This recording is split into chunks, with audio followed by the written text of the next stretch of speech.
Hey everybody, it's the Chris and Des Show. We're repairing ourselves. We're here to talk to you about women talking. Wait, who are you? Oh, I'm sorry about that. I'm Chris. And I'm Jess. What the what? It's okay. And we're here to talk to you about women talking, starring every amazing person in the whole entire Seriously. world.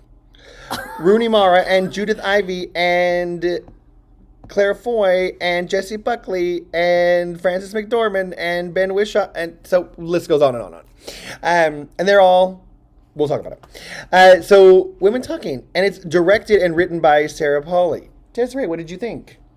Okay, first of all, the talent level in this movie is crazy.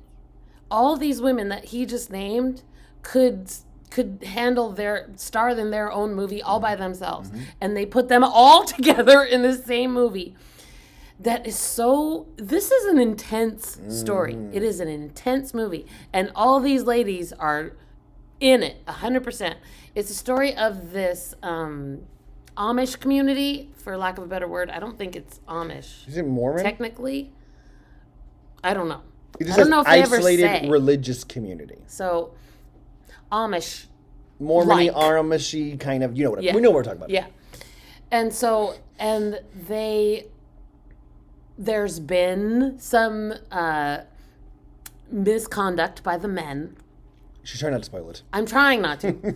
And so the women are coming together in this movie. The women are coming together in the evening to talk and make a decision about what their community is going to do, right. What the women are going to do. They're either going to do this or they're going to do this.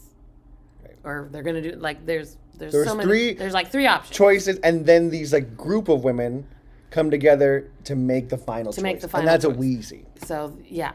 At the very beginning, they all vote, and then we see the movie come together when the delegates from these come together to talk about it. And it is so intense because of all the emotion, because it's a family, first of all, that kind of community is going to bring family, and then it's religion, and then it's it is so good. This movie is so good.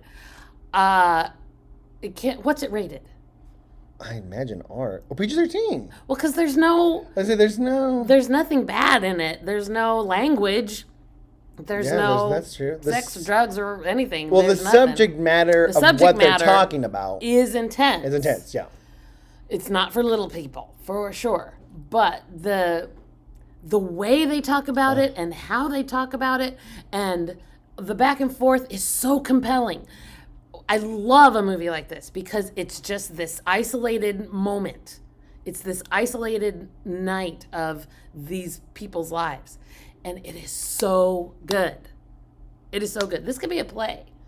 Totally. The way it's structured, because everything happens in this little scene. One spot. Yeah, totally. And it is so good. I couldn't recommend it more. What do you think, Christopher?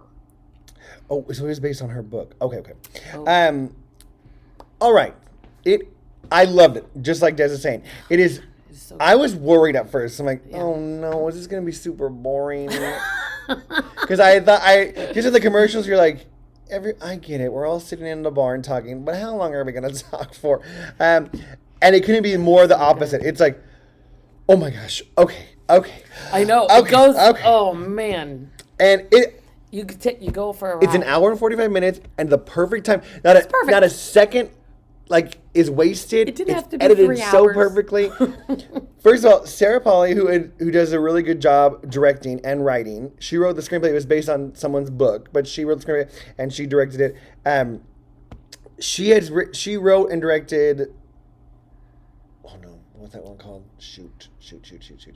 Away from her, which was also really good. I remember that. But a very slower pace. And so I thought that's what this is going to be, but no. This is the best writing she's ever done. This might be one of the best screenplays, if not the best screenplay of the year. It is phenomenal.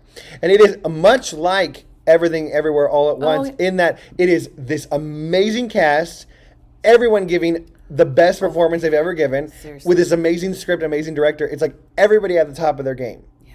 So this movie with Everything Everywhere All at Once, I hope these are the SAG nominees for Best Ensemble.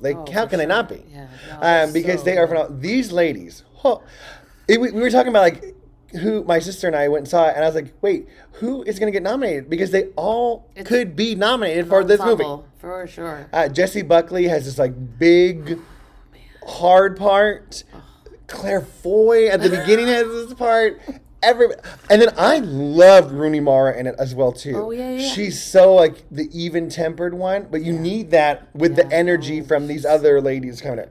So good. And even Judith Ivey, who plays like the mom who like is kind of overseeing everything. Yeah, no. It's all so good. It's so balanced. The personalities that they need for this storytelling are so balanced out. It's so good. It's so well told. Yeah. Oh, yeah. And Michelle McLeod, who played the... Oh, yeah. They're all so good. Sheila McCarthy, who plays the other mom. I'm like, oh, they're all so good. It is so well done. If the cinematography is beautiful, the costumes and the production design are fantastic. Ben Whishaw is really the only man who has any kind of speaking part in it, and he is fantastic. Yeah. This might be his best movie besides Paddington 2, and he is good in it. He's phenomenal. It really is one of those movies you're gonna leave and be like, everyone was like, they all were perfect in that part, and it really has a lot to go back. And a big kudos to Sarah Polley for writing characters. If you're going to have these characters just sit in this room and talk the whole entire time, they need to be so well developed and so true and so who they are. And she did a great job really did. Creating these characters. At least Miriam Towes, who wrote the book, she created them. But then Sarah Polley translated them to screen in such an amazing way. And the way she directed it, I felt like I was the other person in the room talking. You absolutely feel like you're in there. What are we going to do? What are we going to do? Are we going to stay? Are we going to go? Or what are we going to do? And there are a few things. Oh, there are some times with Claire Foy's son and with Jessie Buckley's husband, we were like, I don't know. And it's really well told. You're in it. And there's some younger girls in it too. Oh, are fantastic. And they really did well. And they come at it with the whole, it's so good. Kate Hallett and Liv McNeil. I'm just saying everything. They were so good. They were really good. Oh, and Emily Mitchell, who was Meep. She was the little girl who was sick. Claire's little girl who was sick. There's a girl who's silent. Remember her? Oh, yeah. She was excellent as well, too. I'm telling you, there isn't a person who isn't excellent in this film. The casting director did their job. Frances McDormand is in like 2 seconds of it. Yeah. She just produced it and then was like, I want to be part of this amazing movie for women, which it is. And she don't even know if at the beginning, I guess she says like 2 or 3 lines, and then you see her and she never speaks again. Yeah. But you see her, and what that woman can say without speaking, it's why she has 3 Oscars. We know. But they're all phenomenal. It's so good. If this movie isn't nominated for Best Picture, then I don't know what's happening. Right? What's happened right now? Again, worth seeing. 2 thumbs up. Two big thumbs up. It was a good movie. Let us know what you thought. Yes, please. And who was your favorite? Because it's hard to pick. Oh, it's so hard to pick. There literally are times when I leaned over my sister and I'm like, oh, Claire Foy's so good. Oh, I love Rooney Mara. Oh, Jessie Buckley's so good. And she's like, okay, I get it. I'm like, I just can't pick who's my favorite because they're all so good. They're great. Let us know what you thought. Like and subscribe. Tell your mailman about the Chris and Des show. Let us know what you think. He wants to know. Okay, bye. Bye.